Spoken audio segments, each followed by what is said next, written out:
Almirage. Oh, Almirage! No, we had it. I deserve to die. Please top deck, please. Yeah, I deserve that. Oh my god. Yeah, no, I had... Nah! What's up, duelists? Welcome back to another Yu-Gi-Oh video. Today, I got inspired by Dinkabui's latest YCS victory at YCS Birmingham with pure Fire Kings. And I asked myself, can I make this deck work in Yu-Gi-Oh Master Duel? So none of that Snake Eye stuff. Super fun deck. I enjoyed it a lot. Of course, the format in Master Duel is a lot different than it is in the TCG. You gotta compete with Snake Eyes, Fiendsmith, Azamina. But the deck's very fun. Had a very good ladder session with it in the highest rank. And I hope you enjoyed today's gameplay. Make sure to leave a comment down below. Follow me over on Twitch if you don't want to miss any of the action. Check out the links in the description box below if you can support the channel over on Patreon and stuff like that. Without further ado, hope you enjoyed today's video. So we are currently sitting at 1598, so just under 1600, which we were able to climb to with a deck consisting of basically just hand traps, which was kind of odd that we were able to climb like what 80 points with it in one session. That's where we're at, and this is the basic outline of the deck that I have thrown together. I have obviously still the one pot of extravagance in here, and the extra deck is structured accordingly. If we ever banish both Promethean Princess today with Pot of Extravagance, I am going to craft a third and cut 1 SP for it. Other than that, the concept is pretty much the same as Dinkabui's list, and we shall see if we can climb with it. Ooh, it's a I can afford to normal summon Arvata kind of hand. I like that. Legitimately, there was one thing they could have done to make Fire King, like pure Fire King, actually like a top deck in the game, and that was if they gave it better Beast Warriors. Like one consistency Beast Warrior target. Like let's say if Ponix or Ulcanix was a Beast Warrior and you could play Tenki in this deck as a consistency card, or if you already have a combo, you can like Tenki for Arvata. That'd be broken. Goodbye, Ponix.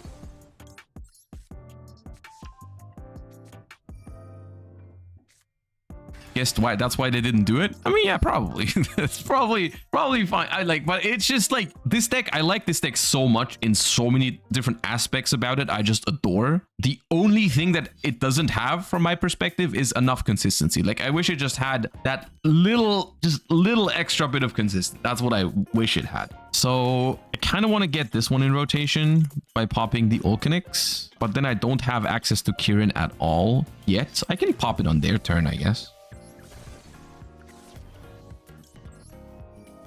I think if I'm supposed to channel my inner Dinkabui, I think this is the end board, right? I think it doesn't go further than this normally. I think I don't make anything here normally. Like I think this is just what's happening, right? Yeah. This full combo. Tengenjin. Oh, cringe Zodia, man. It's 40 cards. Fine. Let's see if they have to pay life points for this. Could be Snake Eye, yeah. Okay, they pay for it. That's good. Golem. Definitely not Exodia then. Yeah, they probably would have searched the Ankh immediately, right? Probably just Snake Eye. Do they typically play all three? Do they play the shield as well? Yes. Okay. Moon. Well, I don't think I'm incentivized to use my Fire King disruptions on the Fiendsmith cards because I do have a Druid Worm in my hand. So I feel like I should not do that. Pay 4k to make Moon. I mean, it's fine. In the Snake Eye deck, though, those cards are very good. The only downside is that you have to play some bad cards for it as well. Like the Wedju Temple is not a great starter at all. So I think those cards are good in this deck. So Fiendsmith Engraver trying to send one of my monsters. I don't care about this. I like how it's not that easy to force this deck to use its disruptions. You can hold it for relatively late. Like even here, they're trying to pop my Arvata, but like bro is gonna come back later. Like I can let this happen. Arvata is gonna come back. Okay, that's gonna be Snake Eye's Doomed Dragon, I think. Yeah.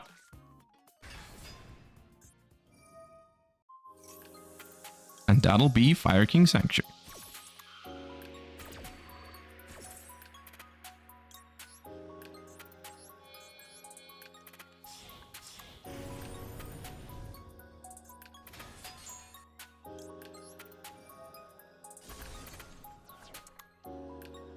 Okay, well, now I can't bestial the engraver. Alright, bro's got everything. That's crazy.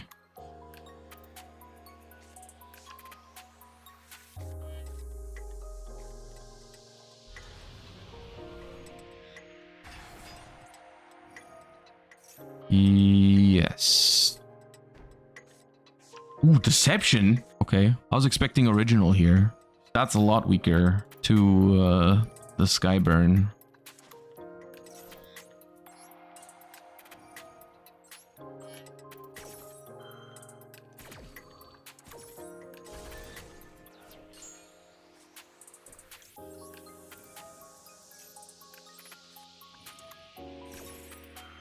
Do they already have OSS? I mean, dude, if they've got everything, yeah, they will push through this. Like, yes.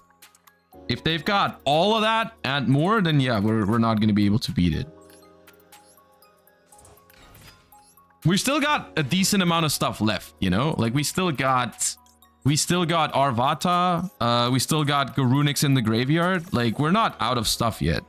And we've got follow-up, and we've got a Druid's Worm to try and survive. But all this, it might end up not being enough, you know? They have not normal summoned yet, after all, which is crazy after all the things they've already done. They still have Wanted Draw, they still have Engraver, so they're basically 4 cards in hand, plus Engraver already. Oh, they're playing White Forest. Okay, that explains the deception. I thought it was Snake Eyes. This makes my Druid's Worm live, which I'm very happy about. Using Arvata on this is very dangerous, I think. If they already have... Yeah, I don't think I should.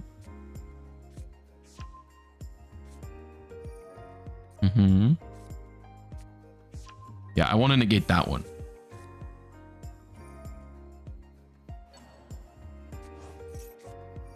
Absolutely no. Handbook.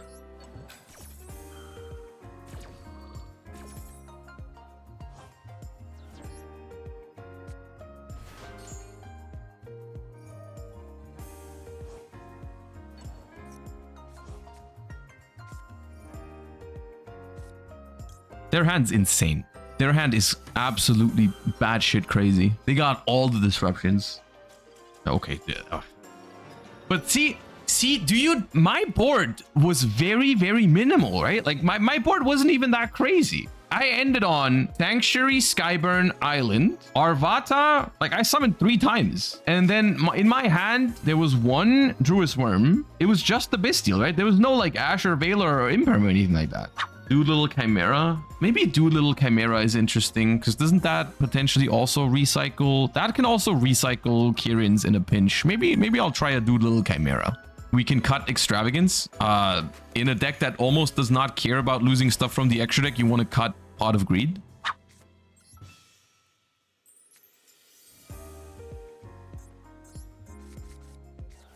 Okay, I banished both Prometheans. We have to craft a 3rd Promethean. I'm in shambles. Okay. We have drawn 4 normal summons. Isn't that cool? Attempt. Can I please? Sure. Let's pop Barong. I already have Ponix. That's going to summon out and get me Sanctuary Island. I think I can add Kirin now.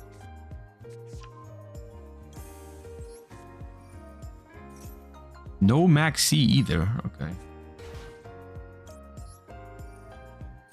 Droll is the worst? Yeah, but against Droll, it was still best to grab the Kirin, right? For their turn. Actually, was that true? Maybe not. Okay, and now going to use Island to destroy. Destroying Arvata. Or just destroying Kirin. Just destroying Kirin seems fine. Add this. Kirin.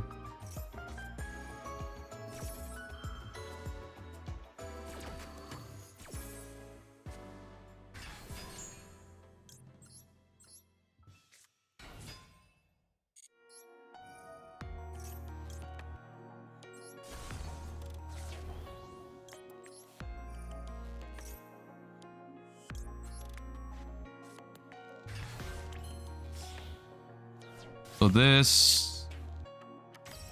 Oh, I banished my Anima as well. Forgot about that for a second. I guess we'll make SP then under the Sunlight Wolf.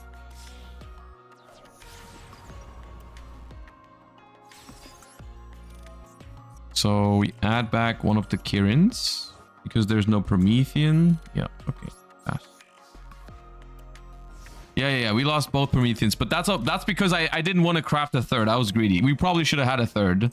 And then Berong adds probably Ponix. Get that back into rotation.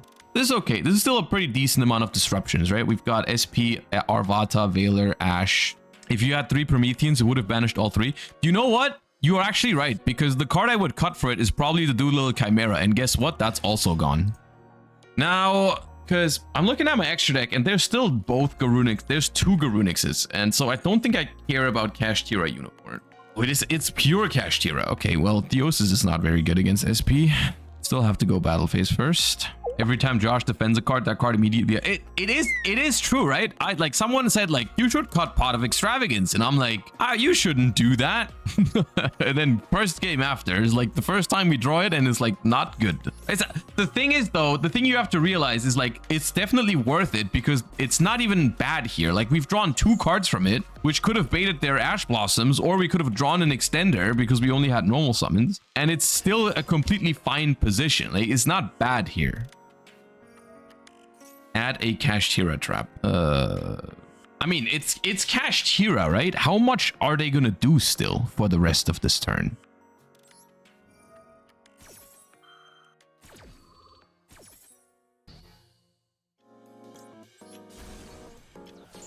It's very cool to end on Sunlight Wolf.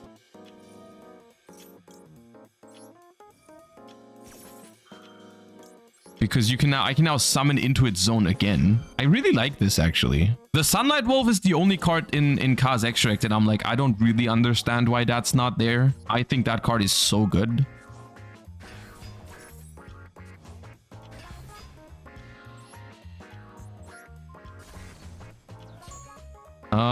Activate.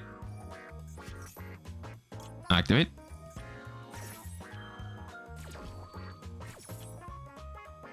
Ponix from deck. Sunlight Wolf. Gotta make sure to loop that Kirin. Can't run out.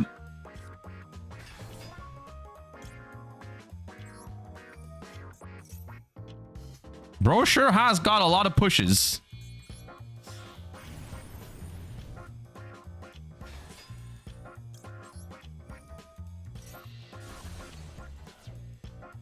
Let me guess. Kashtira Birth? Oh.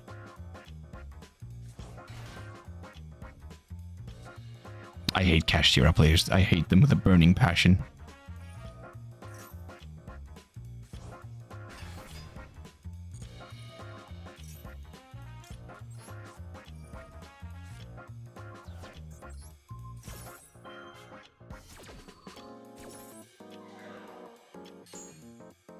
For the love of God, die! Jesus Christ.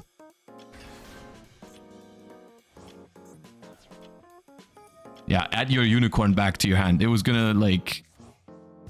Oh, man.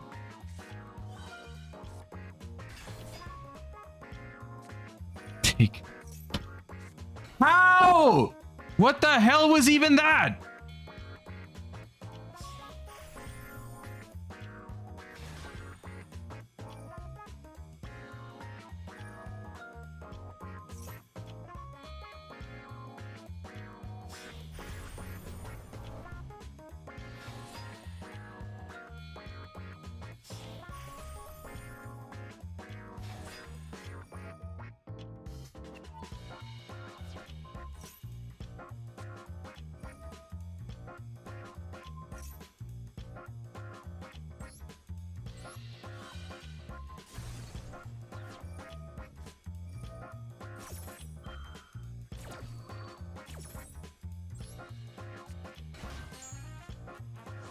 They remembered!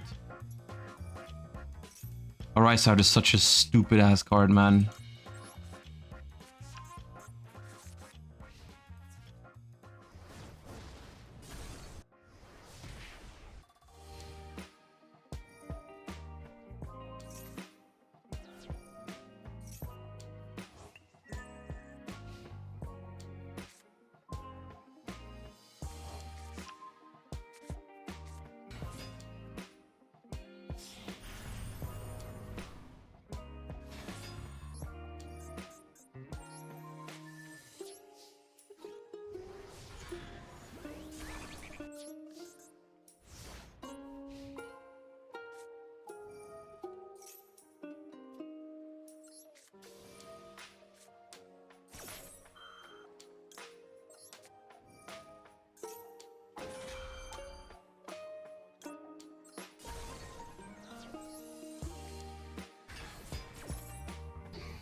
It sucks. I also can't revive with the Garunix here because of my own Typhon, but can't really complain about that too much.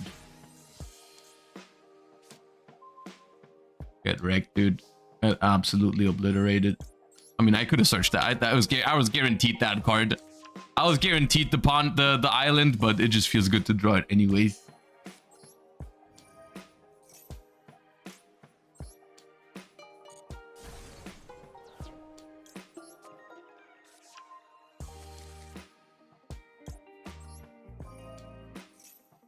I had one in grave again. Oh, because it was under the Garunix. Fine. Yeah, whatever. Game either way.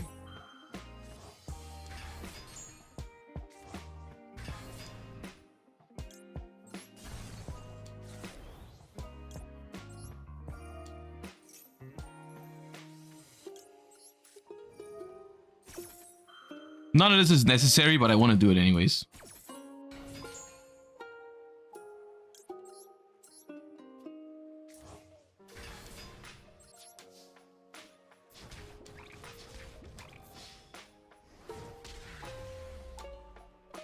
Let's add a third princess just because we did end up banishing 2 with the thing earlier. No royal, unfortunate. My main takeaway so far, you gotta know when you have to actually use your things. You don't want to throw your stuff at the first possible stuff they do. Knowing how far you can let your opponent play until you like nuke him with the Skyburn or nuke him with the Garunix is very, very crucial to get rid of as many once per turn kind of things that you can, right?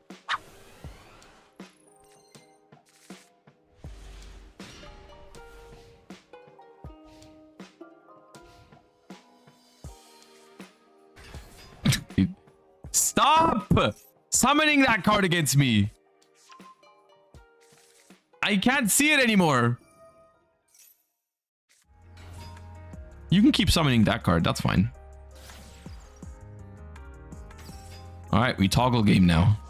Toggle gaming. When's the best spot to nib? Okay, well, Nibiru is such a weird card in Master Duel, specifically because it's like sometimes you'll have people open like this and they will play into Nibiru like crazy. Other times you play against Exodia that never plays into it, Tenpai that never plays into it. It's so awkward. Nib after Lacrima? It depends a little bit, I guess. Because Nibiru on summon of sequence wouldn't do anything.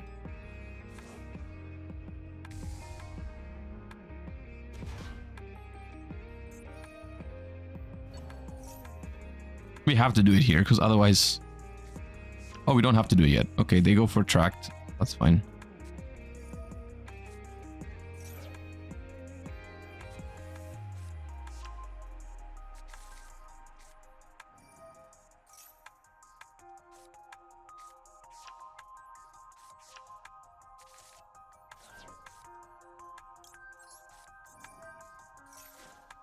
Get rocked.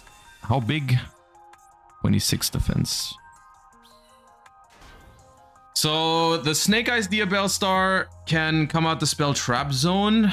They should have put a good card there. Why'd they put Snake Eye Diabell Star? What the hell? Normal summon Ash? Oh yeah, 2 normal summons is my favorite thing to do in Master Duel. When the game just lets you normal summon twice in one turn. That's my favorite bug. No!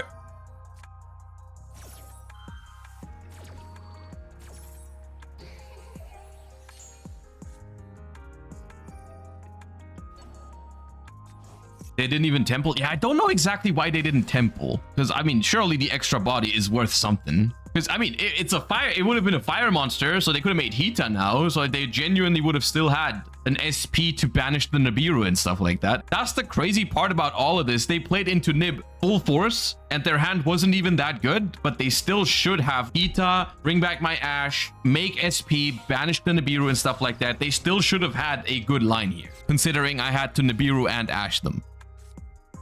Oh, Jesus Christ, I'm the best. Okay, I think I attacked the IP first, though.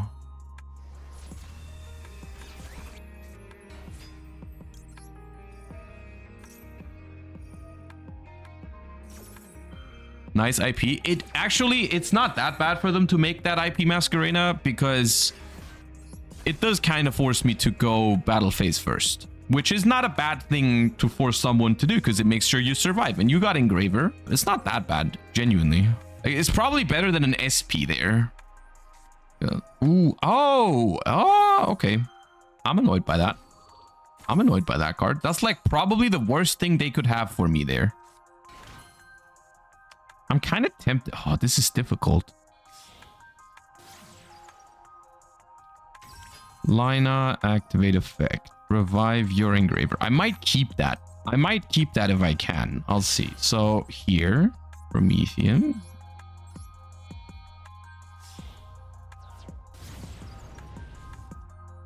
Yeah, I know I can bring back the Grunix. I'm just trying to figure out the perfect thing before I commit to it. This activates Op Kirin. Kirin brings back Onyx.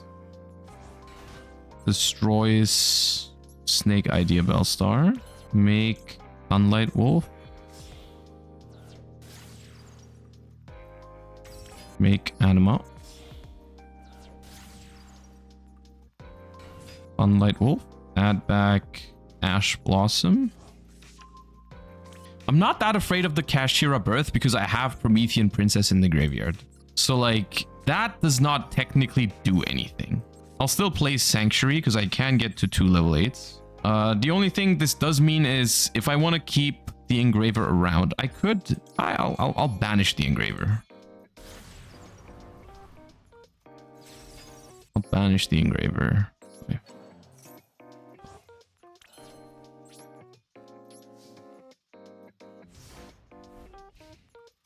Yeah, I don't know how to feel about the Nibiru.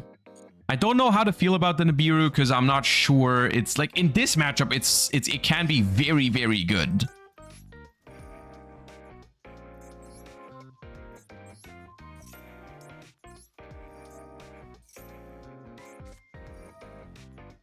Last game. Why do you summon that even? Why are you not exploding?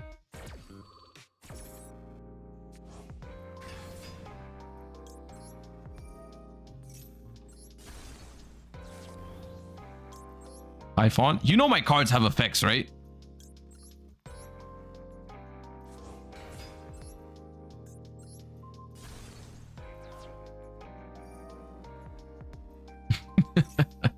No, not the Olcanix. I'll save it. You know what? I'll save it. Save the Olcanix at all costs.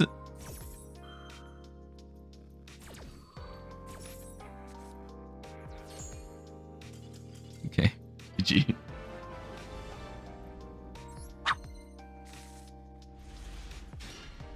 Ah.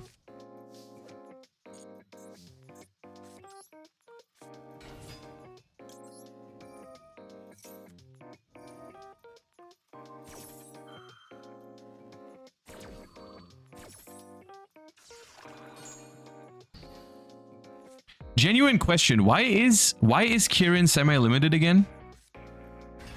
Of course. Of course you're not afraid of me summoning Garunix. Of course you just attack the Olcanix. That's not even good for you, like, in normal circumstances. Why would you... Huh? Well, I got all the important stuff twice, so feel free to take SP, I guess. Yeah, there's SP.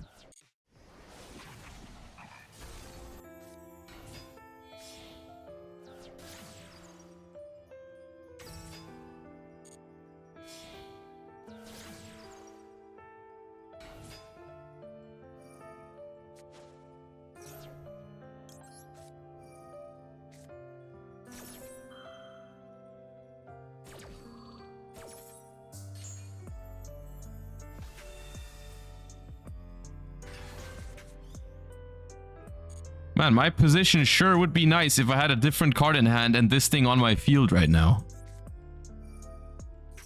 It sure would be so much better of a position to be in.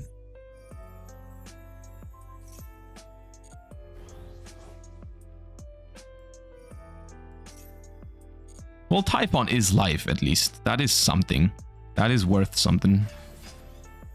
Oh, let's go. Okay, that's neat.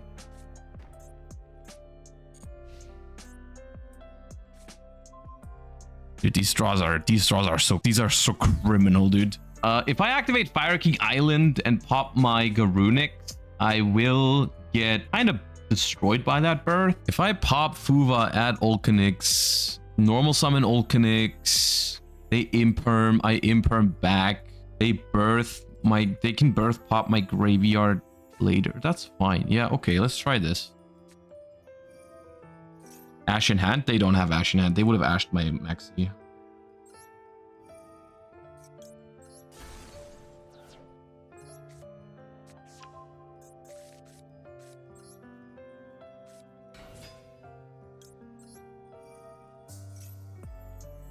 Because if they start imperming, I can always chain my imperm to it. You could have used the secret second effect. Yeah, but then I don't get engine.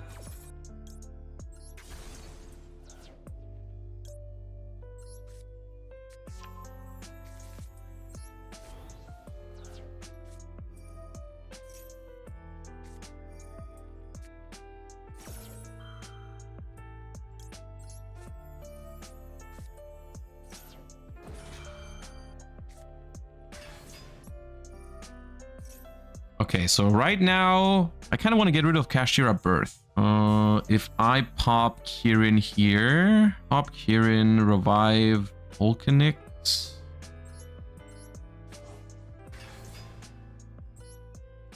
What is this?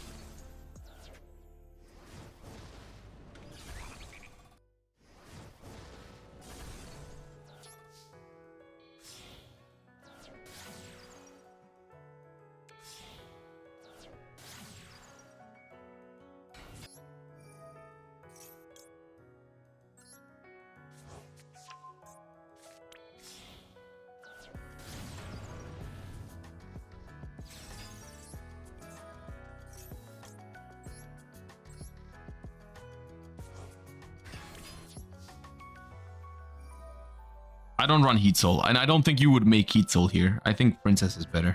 I mean, do I care about Engraver? They don't even have a way to put it into the graveyard again. Like, this is not...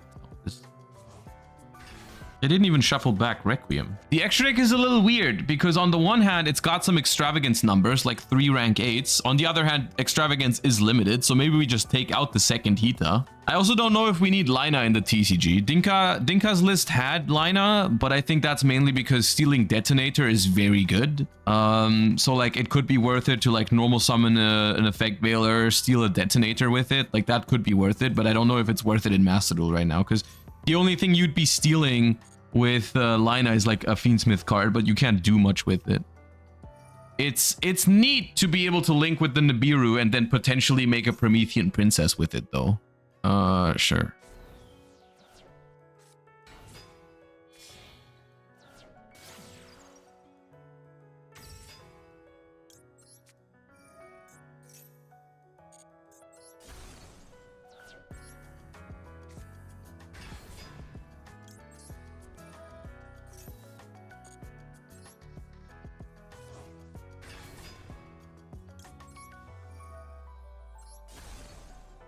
The gang's all back.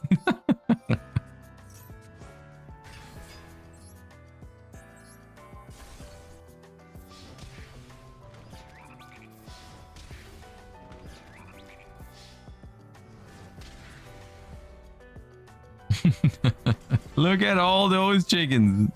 All right. I think we're quitting while we're ahead with this deck. Conclusion, this deck is not bad. It has glaring consistency issues, which are further exaggerated by the fact that you don't have access to the pot cards. Like only one pot of extravagance is kind of criminal. It is fun, and I do think it is definitely good enough to like make master with it. I kind of like it the way it is. And you could, of course, you could turn this into Snake Eyes Fire King, but that'd be an entirely different deck, and that was not what I was trying to play. So I think it's fine.